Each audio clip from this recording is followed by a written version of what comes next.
किसी ने माँ से सवाल किया कि अगर आपके कदमों से जन्नत ले ली जाए और आपसे कहा जाए कि कुछ और मांग लो, तो आप खुदा से क्या मांगोगी?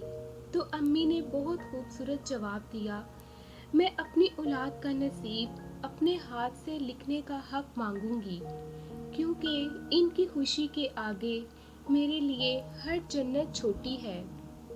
मियाँ बीवी का नमाज पढ़ना। जब मियाँ बीवी दोनों एक साथ नमाज पढ़ रहे होते हैं तो अल्लाह ताला इनके दिलों में बेपनाह मोहब्बत डाल देता है। मेरे साथ मेरा अल्लाह है, वो ज़रूर मेरे लिए रास्ता पैदा करेगा। बाप औलाद के लिए वहाँ तक हाथ फैला देता है जहाँ वो पाँव रखना भी पसंद नहीं करता। 3 असूल। हज़रत अली ने फरमाया, ज़िंदगी के 3 असूल बना लो। उससे ज़रूर माफ़ी मांगो जिसे तुम चाहते हो। इससे कभी कुछ न छुपाओ जो तुम पर एतबार करता हो। इसे कभी मत छोड़ो जो तुम्हें चाहता हो। अल्लाह फरमाता है, ए मूसा, मैं औलाद के ज़रिए बेटी भेजता हूँ जब मैं बेहद खुश होता हूँ।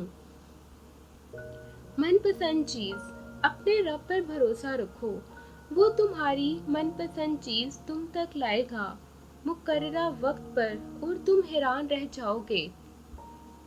जन्नत का दरवाज़ा। जन्नत का एक दरवाज़ा है जिसे रियान कहते हैं।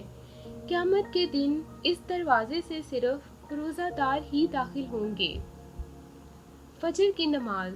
और फजर की नमाज तो अल्लाह पाक से वफ़ा है। बेटी।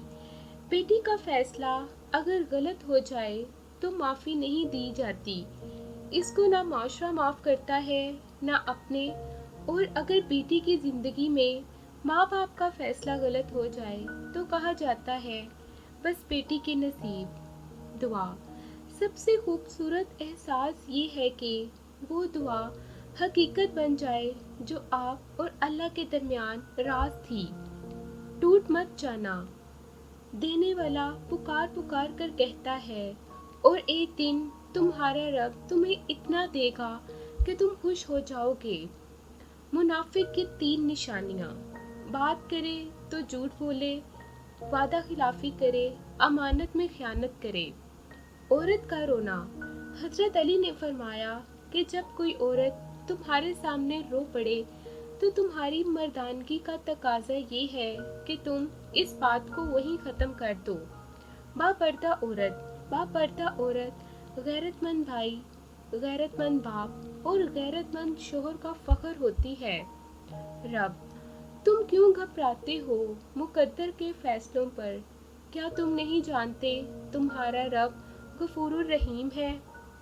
औरत का जहाद।